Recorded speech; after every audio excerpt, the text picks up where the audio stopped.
Біздер балалар бақытты болуға лайықпыз.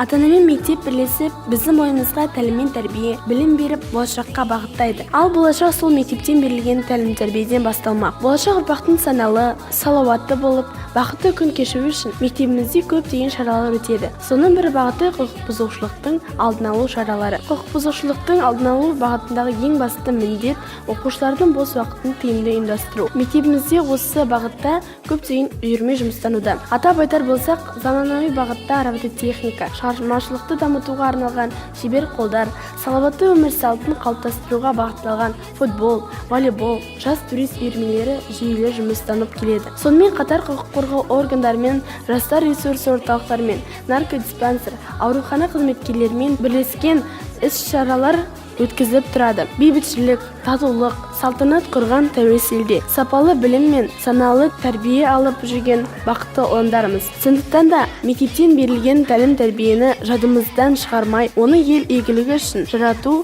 біздің болашақтағы парызымыз.